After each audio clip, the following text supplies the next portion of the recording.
Bismillahirrahmanirrahim. Assalamualaikum warahmatullahi wabarakatuh. Alhamdulillahirabbil alamin wassalatu wassalamu ala asyrafil anbiya'i wal mursalin wa ala alihi wa ashabihi ajma'in. Terlebih dahulu saya ingin memperkenalkan diri saya. Nama saya Muhammad Nur Akmal Adi bin Abdul Samad, sebagai pembentang ataupun wakil bagi membentangkan kertas kajian ataupun artikel yang bertajuk Meneroka Peranan Qarinah sebagai Kaedah Pembuktian di Mahkamah Syariah, analisis kes dan cabaran, yang mana penulisan ini ditulis bersama saudara Muhammad Hanafiah Abdullah, Cik Zafir Firdaus Ahmad Zubairi, Dr. Suhaizat Saifuddin dan juga Dr. Luqman Abdul Muttalib. Jadi saya akan meneruskan dengan pembentangan bagi kertas kerja ini.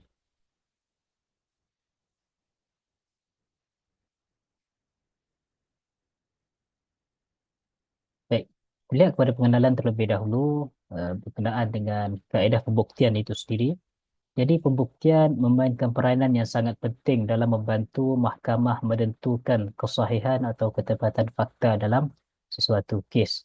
Dan setiap keputusan mahkamah mestilah dibuat berdasarkan bukti yang sah dan relevan, bukan atas andaian ataupun spekulasi. Jadi pembuktian memastikan bahawa hak setiap individu yang terlibat dalam kes perundangan adalah dilindungi. Jadi qarinah ini termasuk dalam salah satu kaedah pembuktian. Jadi inilah salah satu mekanisme yang penting dalam pembuktian di mahkamah. Jadi apabila kita sebut tentang pembuktian di mahkamah, ia perlulah ada salurannya, perlulah ada laluannya, iaitu perlulah dimaktubkan ataupun dinyatakan dalam statut undang-undang. Iaitu seperti mana kalau kita lihat di dalam enakmen keterangan mahkamah syariah, maka perlunya ada statut-statut ataupun provision, peruntukan-peruntukan tertentu yang yang meletakkan kaedah-kaedah pembuktian ini tadi untuk diguna pakai bagi membuktikan suatu kes, fakta ataupun tuntutan dalam mahkamah. Baik, dan seterusnya, kita lihat kepada objektif kajian berkenaan dengan kertas kerja kali ini. Iaitu pertama adalah untuk menganalisis konsep qarinah dan penggunaannya di mahkamah syariah. Yang kedua, untuk mengenal pasti kelemahan dalam penerimaan ataupun penggunaan qarinah di mahkamah syariah itu sendiri. Dan kemudian untuk mencadangkan penambahbaikan untuk mengukuhkan penggunaannya dalam sistem perundangan syariah. Jadi untuk kita yang pertama menganalisis konsep qarinah dan penggunaannya di mahkamah syariah ini adalah sesuatu yang perlu untuk lihat bagaimana mahkamah berinteraksi dengan uh, konsep qarinah itu sendiri. Dan kemudian kita nak lihat juga bagaimana adakah terdapat kelemahan-kelemahan serta bagaimana cara untuk menambah baik uh, penggunaan ataupun penerimaan konsep qarinah itu sendiri di mahkamah syariah di negara kita. Baik, kajian ini menggunakan metodologi kajian seperti penyelidikan kualitatif dengan membuat analisis terhadap sumber primer dan sekunder serta sumber-sumber perundangan, termasuklah daripada statut perundangan dan juga kes-kes di mahkamah. Baik, sebelum kita masuk kepada perbincangan, kita lihat dulu sorotan literatur ataupun berkenaan dengan uh, konsep qarinah itu sendiri. Jadi qarinah dari segi bahasa adalah bermaksud melazimi ataupun sentiasa bersama, dan menurut istilah pula adalah membawa maksud tanda-tanda. Kalau kita lihat ulama-ulama terdahulu tidak meletakkan suatu definisi yang spesifik terhadap perkataan qarinah itu sendiri, kerana penggunaan perkataan tersebut adalah jelas ketika itu ataupun pada waktu itu. Jadi uh, ulama-ulama ataupun uh, ulama kontemporari telah pun mendefinisikan konsep qarinah itu sendiri, antaranya seperti Dr. Wahbah Al-Zuhaili yang menafsirkan qarinah sebagai suatu perkara yang zahir yang mempunyai hubungan dengan suatu perkara yang tersembunyi yang dapat menzahirkannya dalam suatu fakta kes. Dan beliau turut menggariskan beberapa elemen qarinah, iaitu perlu wujudnya fakta yang jelas yang boleh dijadikan asas sesuatu keputusan, dan perlu wujud hubungan antara fakta yang jelas tadi dengan fakta yang dipertikaikan atau yang tidak diketahui. Anda kata qarinah ini bersifat pastilah ia menyokong kepada fakta yang lain ataupun dia membantu ataupun ada hubung kait di antara satu fakta dengan satu benda satu perkara yang lain tu tadi.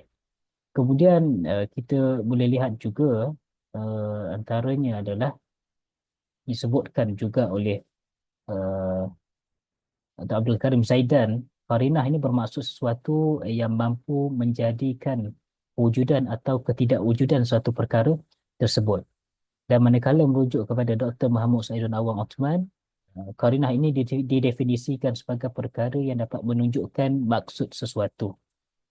Jadi kita dapat rumuskan terhadap apa yang telah didefinisikan oleh ulama kontemporari ini adalah dia mempunyai definisi yang pelbagai, namun dapat dirumuskan bahawa konsep qarinah ini adalah sesuatu yang menghubungkan fakta-fakta yang mewujudkan suatu perkara atau tidak wujudnya suatu perkara. Ada hubungkan antara satu sama lain. Baik.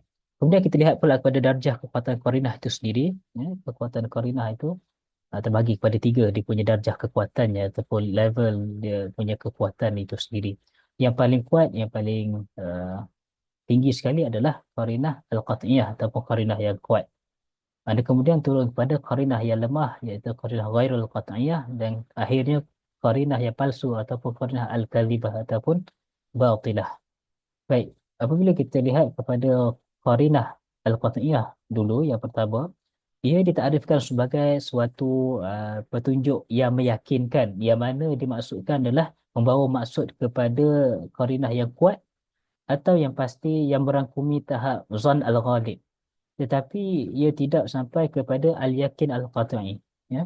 Kerana mereka mendapati, ya, ulama mendapati bahawa wujudnya kesukaran ya, pada mana-mana kaedah pensabitan pada suatu perkara, termasuklah qarinah untuk capai ke tahap yakin. Maka ia pada tahap zon al-ghalib. Bahkan mereka juga menganggap bahawa walau setinggi mana pun kekuatan suatu kaedah pensabitan, ianya tidak sama sekali mampu untuk melangkaui tahap zon al-ghalib. Contohnya qarinah ini dinyatakan dalam Majalatul Ahkam Al-Adliyah ya, iaitu contohnya sekiranya B melihat A meninggalkan sebuah rumah kosong sambil memegang sebilah pisau yang berlumuran dengan darah, kemudian B memasuki rumah tersebut dan mendapati C telah mati dalam keadaan lehernya dikelar dengan sesuatu yang tajam. Jadi sudah pastilah bahawa A membunuh C dan tiada kemungkinan bahawa C ini membunuh dirinya sendiri kerana pisau berlumuran darah telah menjadi petunjuk bahawa A telah membunuh. Jadi dia tidak sampai kepada tahap yakin al-qat'iyah, tetapi ia mencapai kepada tahap zan al-ghalib. Itu maksudnya qarinah yang kuat. Dan kemudian kita lihat qarinah yang lemah iaitu qarinah ghair al-qat'iyah, iaitu merujuk kepada petunjuk atau petunjuk yang lemah ataupun tidak pasti. Jadi qarinah jenis ini sekiranya disertakan yang sumpah pihak yang kena tuntut ataupun al-yamin al-wajibah, boleh dijadikan sebagai keterangan awal bagi menangkis dakwaan pihak satu lagi selagi mana belum wujud keterangan yang lebih kuat yang boleh digunakan sebagai hujah. Jadi qarinah ini dia perlu dikuatkan dengan keterangan sokongan. Kena ada corroborative evidence ataupun keterangan yang menyokong kepada qarinah itu sendiri tadi. Dan ianya bukan keterangan yang berdiri dengan sendirinya, yang boleh berhukum dengannya. Selain itu, ia juga disebabkan darjah kekuatan nilai pembuktian tidak mencapai ke tahap dhan al-ghalib. Contohnya bagi qarinah ini ialah apabila berlaku pertelingkahan antara suami dan isteri terhadap pemilikan barangan rumah dan kedua-dua pihak ini tidak punya keterangan yang jelas terhadap isu yang mereka tuntut ini. Jadi kita akan menyelesaikan cara penyelesaian masalah ini adalah sesuatu yang pada kebiasaannya digunakan oleh lelaki dan sesuatu kebiasaan yang digunakan oleh wanita akan jadi hak milik masing-masing. Jadi hak milik lelaki adalah apa barang yang dilihat sebagai kebiasaan seorang lelaki gunakan diberikan kepada suami dan begitu jugalah sebaliknya. Itu qarinah yang lemah. Ataupun kita boleh simpulkan di sini dia memerlukan kepada sokongan lain. Dan akhir sekali qarinah palsu al-kazibah ataupun batilah ni adalah qarinah yang bercanggah dengan qarinah yang lebih kuat. Dan pencanggahan yang berlaku ini mengakibatkan qarinah ini terbatal secara langsung dan tidak diterima sebagai kaedah persabitan ataupun keterangan itu sendiri. Sebagai contoh, kiranya ada perselisihan di antara pemilik rumah dengan penjahit yang bekerja di rumahnya, dengan pemilikan jarum, benang atau barang-barang yang menjadi kebiasaan digunakan untuk menjahit. Jadi dalam hal ini pemilikan barang-barang jahitan tersebut diputuskan hak milik tukang jahit dan tidak diambil kira pemilikan rumah kerana menjadi kebiasaan barang-barang jahitan dimiliki oleh penjahit bagi kegunaan menjahit. Maka qarinah pemilikan rumah tidak diterima. Jadi ada dua qarinah di sini yang bercanggah. Satu qarinah ke atas pemilikan rumah tersebut, satu lagi adalah barang-barang milik tukang jahit. Jadi yang di sini adalah uh, terbatallah qarinah pemilikan rumah tadi ataupun tidak terima qarinah pemilikan rumah tersebut kerana barang-barang jahitan dan tentulah lazimnya dimiliki ataupun dipunyai oleh tukang jahit itu. Jadi kesimpulan yang kita boleh dapat daripada ketiga-tiga perbincangan terhadap darjah kekuatan qarinah ini adalah qarinah yang kuat dan qarinah yang lemah sahaja yang boleh diterima sebagai keterangan untuk menyokong ataupun untuk digunakan dalam sesuatu pensabitan. Kerana kedua-duanya dia mencapai tahap sangkaan yang kuat iaitu dhon al-ghalib. Tapi qarinah yang lemah kena ataupun perlu kepada sokongan ataupun korporatif tadi. Baik, seterusnya. Lihat kepada perbincangan, iaitu peruntukan qarinah dalam enakmen keterangan mahkamah syariah. Baik, jadi kalau kita lihat ataupun kita telusuri peruntukan yang menyatakan ataupun memperuntukkan tentang qarinah dalam enakmen keterangan mahkamah syariah, jadi ada tiga makna ataupun tiga maksud yang digunakan pakai. Yang pertama kita lihat adalah berdasarkan Seksyen 3 Enakmen Keterangan Mahkamah Syariah Negeri 9 2003, qarinah ini dirujuk sebagai keterangan berdasarkan keadaan. Dan pemakaian maksud ini boleh diperhatikan melalui tafsiran qarinah yang artinya fakta yang mempunyai kaitan dengan fakta yang satu lagi dengan apa-apa cara yang disebutkan dalam enakmen ini. Ataupun kita sebutkan dalam kaedah yang lebih mudah dipahami kalau kita lihat dalam keterangan Mahkamah Sivil adalah konsep circumstantial evidence ataupun keterangan keadaan. Itu maksud yang pertama yang digunakan pakai adalah enakmen mahkamah syariah. Kemudian kita lihat juga yang kedua, perkataan qarinah dia merujuk kepada maksud relevan dan atau kaitan. Jadi penggunaan maksud ini diletakkan dalam enakmen keterangan mahkamah syariah nombor 9 untuk menggantikan frasa relevan itu sendiri sebagaimana yang disebutkan oleh Akta 56. Jadi penggunaan seperti ini bawa maksud bahawa hanya satu keterangan atau fakta yang relevan dan atau yang berkaitan dengan isu pada kes sahaja yang boleh dikemukakan kepada mahkamah. Jadi kalau kita lihat juga penggunaan ini, penggunaan qarinah yang dimaksudkan ni adalah digunakan secara meluas dalam enakmen keterangan mahkamah syariah. Dan boleh dirujuk pada kebanyakan bahagian pada enakmen tersebut kerana mereka menggantikan perkataan relevan kerana kita tahu uh, enakmen keterangan mahkamah syariah adalah adaptasi daripada enakmen keterangan 90 Evidence Act 1950. Jadi mereka menggantikan perkataan relevan itu kepada qarinah. Sebab itu dia boleh dijumpai di, di banyak tempat dalam enakmen keterangan mahkamah syariah itu sendiri. Contohnya, pada tajuk qarinah diletakkan pada bab 2 enakmen keterangan mahkamah syariah, termasuklah pada pendapat pakar melalui Seksyen 33 enakmen yang sama. Contoh yang boleh dirujuk dalam bab tersebut adalah pada Seksyen 6 yang menyatakan fakta yang walaupun tidak menjadi persoalan, sebegitu berkaitan dengan suatu persoalan sehingga menjadi sebahagian daripada transaksi yang sama, ialah qarinah. Jadi mereka bergantikan perkataan relevan di situ. Ataupun di sini qarinah membawa maksud relevan juga. Dan yang ketiga adalah selanjutnya qarinah ini bawa maksud anggapan ataupun andaian. Jadi pembuktian secara anggapan ni adalah seperti mana yang diperuntukkan di bawah Seksyen 4 antaranya yang menyatakan bahawa sekiranya enakmen tersebut memperuntukkan yang mahkamah boleh menganggap kewujudan suatu fakta tertentu, maka mahkamah boleh sifatkan suatu fakta itu sebagai terbukti melainkan sekiranya dibuktikan sebaliknya oleh pihak lain. Ini adalah berkaitan dengan anggapan ataupun presumption. Jadi kat sini kita lihat uh, ada tiga makna yang digunakan pakai ataupun qarinah ini boleh kita lihat sebagai uh, penggunaannya pada tiga maksud. Iaitu yang pertama tadi adalah dalam arti kata penggunaan dalam konsep circumstantial evidence ataupun keterangan keadaan, fakta yang mempunyai kaitan dengan fakta yang lain, yang satu lagi. Dan kemudian boleh juga dilihat sebagai suatu fakta yang relevan, penggantian perkataan relevan itu tadi. Dan yang ketiga, membawa maksud anggapan. Baik. Jadi apa kesan dia apabila terdapat perbezaan ini adalah antaranya dia menimbulkan kekeliruan dalam kalangan pengamal undang-undang, dan juga malah mahkamah juga kalau kita lihat analisis kes, ya, mempunyai maksud ataupun pendekatan berbeza dalam menggunakan pakai konsep kaedah ini.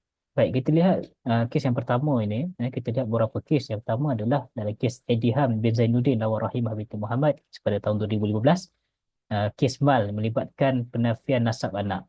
Jadi perayu semasa di Mahkamah Tinggi Syariah telah mengemukakan qarinah yang menunjukkan bahawa yang dikatakan anak kedua beliau itu merupakan anak orang lain dan bukannya anaknya bersama dengan responden.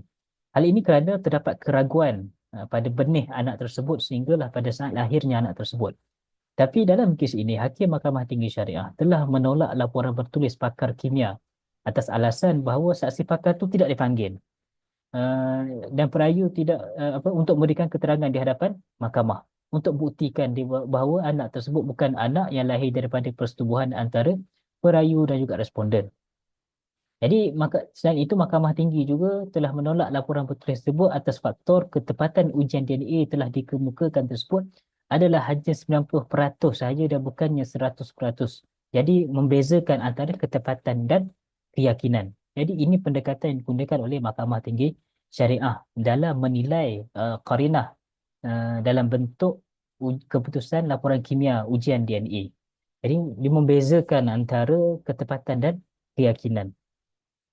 Baik. Di peringkat rayuan pula, Mahkamah Rayuan Syariah tidak menolak keterangan daripada ujian DNA. Berbeza dengan Mahkamah Tinggi tadi menolak keterangan daripada ujian DNA. Tapi dalam kes ini, Mahkamah Rayuan Syariah tolak permohonan perayu atas alasan bahawa analisis DNA ini hanya boleh terpakai dalam kes pensabitan nasab dan bukannya bagi kes penafian nasab. Rujukan adalah dibuat kepada surah An-Nur ayat 6 hingga 9, pandangan Al-Imam Khatib Al-Syarbini dalam kitab Al-Mughni Muhtaj dan juga peruntukan Seksyen 111 daripada enakmen Undang-Undang Keluarga Islam Negeri 9 2003. Di mana Hakim Mahkamah Rayuan Syariah menyatakan hanya terdapat satu sahaja kaedah yang akan digunakan dalam kes yang melibatkan penafian nasab, iaitu kenalah melalui li'an. Jadi ada pun kaedah-kaedah lain yang tidak diterang oleh syarak untuk menafikan nasab. Jadi Mahkamah Rayuan berpendapat bahawa laporan DNA hanya adalah boleh digunakan sebagai penguat keyakinan sahaja kepada perayu bagi melakukan qazah dan li'an. Jadi kita tengok keputusannya berbezalah. Tadi Mahkamah Tinggi kata tidak menerima atas dasar ia tidak mencapai tahap yakin. Tapi sebaliknya Mahkamah Rayuan mengatakan bahawa boleh diterima, cuma ditolak permohonan tersebut kerana uh, qarinah DNA tersebut hanya boleh menjadi penguat kepada untuk melakukan qazah ataupun li'an. Kerana itulah cara yang diiktiraf ataupun yang boleh digunakan, yang telah dinyatakan dalam syarak untuk menafikan nasab. Baik. Okay, baik. Dan seterusnya kita lihat analisis kes yang seterusnya, iaitu dalam kes jenayah. Kes yang pertama adalah pendakwa melawan Nasran bin ST Kahar. Jadi dalam kes ni OKT ini telah dituduh di bawah kesalahan mengajar agama tanpa tauliah. Dan ini merupakan satu kesalahan di bawah Seksyen 166 Enakmen Pentadbiran Hukum Syarak Wilayah Persekutuan 1974. Jadi Mahkamah Tinggi Syariah dalam kes ini telah menegur pendakwaan, kerana telah gagal membawa sebarang qarinah untuk ataupun tanda untuk menyokong dakwaan mereka. Jadi kat sini menurut mahkamah, pendakwa sepatutnya bawa masuk kitab ataupun buku ataupun peralatan menulis sebagai qarinah untuk menyokong dakwaan bahawa OKT ini adalah mengajar agama tanpa tauliah ketika ditangkap. Jadi dalam kes ni sebenarnya kalau kita lihat Mahkamah Tinggi Syariah ni sebenarnya menerima, malah memerlukan qarinah-qarinah yang zahir sebelum pensabitan dan hukuman boleh diputuskan. Jadi qarinah yang diperlukan oleh mahkamah dalam kes ini adalah merupakan barang bukti itu sendiri, iaitu kitab atau buku atau peralatan menulis yang juga boleh termasuk sebagai ataupun termasuk sebagai kategori real evidence. Baik, itu dalam bab barang-barang kes. Dan kemudian kita lihat pula dalam kes seterusnya, iaitu pendakwa melawan Zulkifli bin Jaafar. Baik, dalam kes ni OKT ini telah dituduh di bawah kesalahan berkhalwat dan juga tidak akan diingkar perintah. Jadi apa yang pihak pendakwa buat adalah mereka memasukkan keterangan bahawa OKT ini telah memaki hamun pegawai penguasa agama dan juga telah enggan untuk memberikan kad pengenalannya walaupun dah beberapa kali diminta oleh pihak penguasa. Jadi mahkamah telah melihat kepada qarinah ini telah mensabitkan kesalahan terhadap OKT berdasarkan kepada keengganan OKT itu untuk memberikan kad pengenalan kepada penguasa agama dan juga tindakannya melarikan diri daripada semasa serbuan tersebut.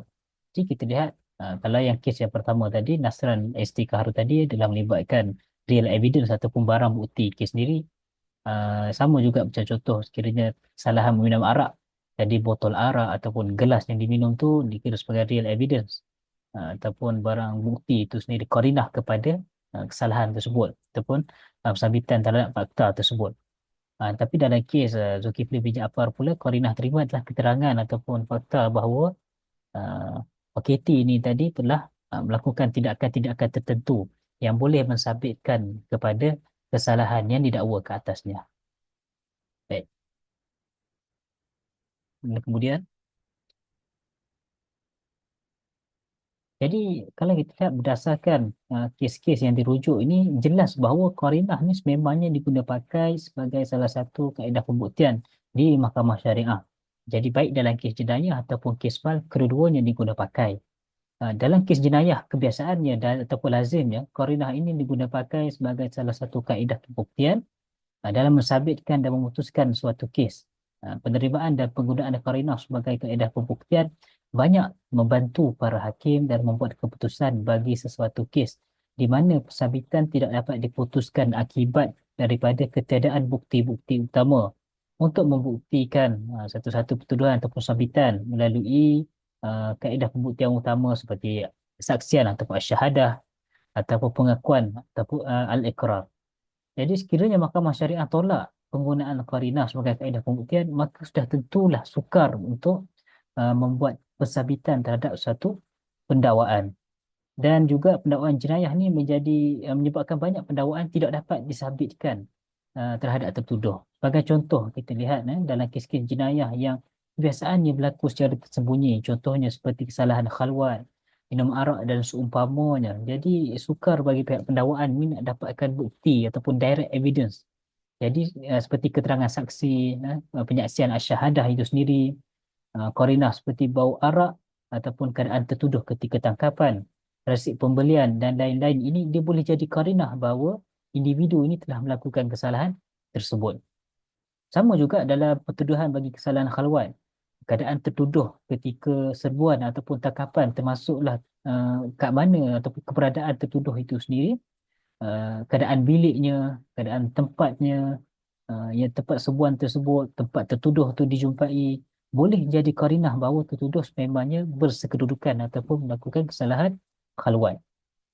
Contoh barang bukti lain adalah seperti kondom, botol arak, resip pembelian, tiket judi dan sebagainya juga boleh menjadi bukti-bukti ataupun termasuk sebagai keterangan sebenar ataupun real evidence bahawa yang boleh dikemukakan bahawa, dalam bentuk sebagai dia boleh dikemukakan sebagai qarinah untuk mensabitkan ke atas dakwaan kesalahan-kesalahan ini. Jadi penting bahawa penerimaan qarinah ini untuk diterima pakai sebenarnya dalam penggunaannya di mahkamah syariah. Jadi penerimaan qarinah ini secara tidak langsung dia membantu dan memimpin para hakim untuk terhadap bukti yang lebih utama berdasarkan qarinah-qarinah yang dikemukakan. Sekaligus membolehkan pensabitan dilakukan walaupun dengan kekurangan ataupun ketiadaan keterangan secara langsung. Baik, itu dalam kes jenayah. Tapi dalam kes mal juga kalau kita perhatikan mahkamah juga menerima pakai konsep qarinah untuk menentukan ataupun memutuskan kes-kes berkaitan dengan kes mal. Sebagai contoh dalam kes yang melibatkan penafian nasab, penerimaan keputusan ujian deoksiribonukleik asid adalah diterima sebagai qarinah. Jadi tambahan lagi kalau kita lihat kata perkembangan teknologi hari ini memangnya bantu sebagai qarinah dalam penentuan kes di mahkamah syariah. Dalam contohnya untuk menentukan nasab anak. Jadi keputusan ujian DNA ini menjadi korinah yang kuat dan munasabah untuk kita sabitkan nasab anak tersebut dengan bapa ataupun ibunya. Jadi dia menunjukkan bahawa darjah keyakinan qarinah itu sendiri boleh berubah kepada tahap keyakinan yang tertinggi sekali dengan bantuan teknologi sains, sains moden. Jadi berbeza sebab kita dah ada perkembangan teknologi sains. Uh, Tambahan pula kalau kita tengok kaedah qarinah forensik seperti ini, ya, telah digunakan sejak zaman Rasulullah apabila Rasulullah sendiri pernah hidu bau mulut seorang untuk memastikan, ya, sama ada individu tersebut di bawah pengaruh arak ataupun tidak. Dan Sayyidina Ali juga pernah menggunakan air panas untuk menentukan kesan yang didakwa sebagai air mani pada kain seorang wanita tersebut.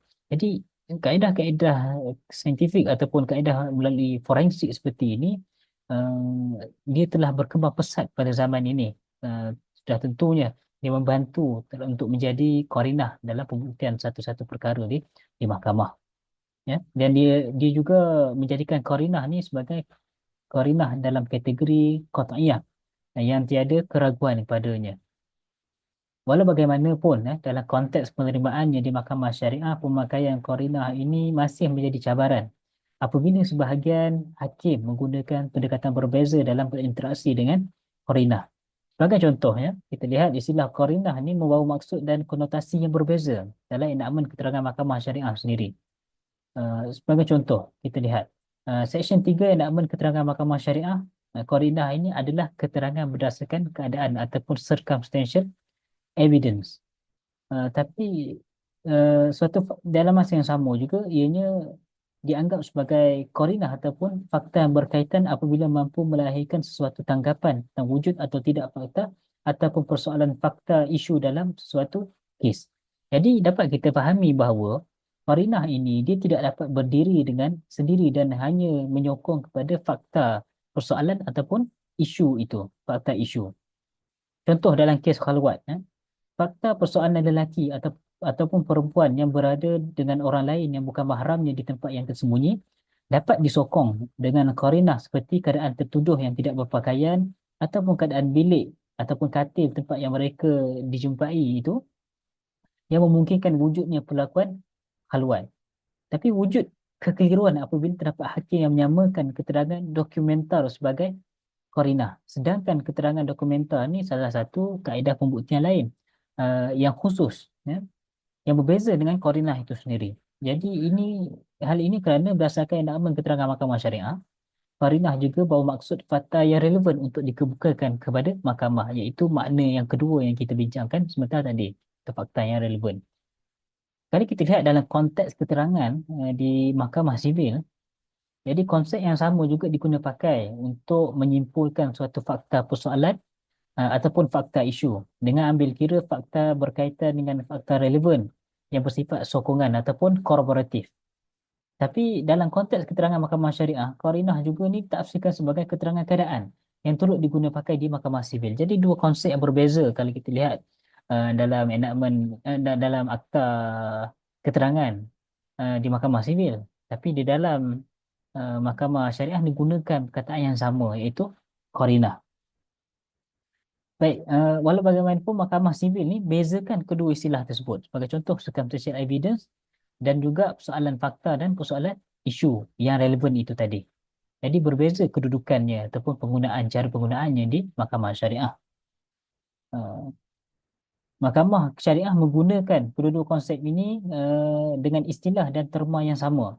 Qarinah ni termasuk juga dalam bayinah dan juga salah satu kaedah pembuktian. Jadi qarinah ni seringkali guna pakai oleh para hakim dalam memutuskan suatu perkara. Jadi tidak ada satu uh, pembezaan yang jelas antara qarinah yang bawa maksud tak relevan ataupun dia adalah sebagai satu anggapan ataupun ini adalah sebagai maksud substantial evidence bagaimana yang digunakan pakai dalam kaedah keterangan ataupun akta keterangan di mahkamah sivil.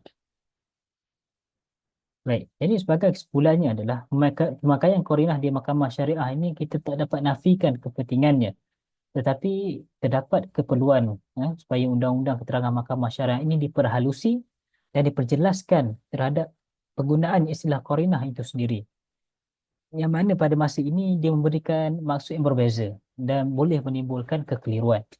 Bukan saja dalam kalangan pengamal undang-undang, malah dalam kalangan juga kepada mahkamah sendiri untuk menentukan suatu kes. Jika qarinah ini diterima sebagai salah satu kaedah pembuktian atau bayinah, maka penggunaan istilah ini bolehlah dikekalkan.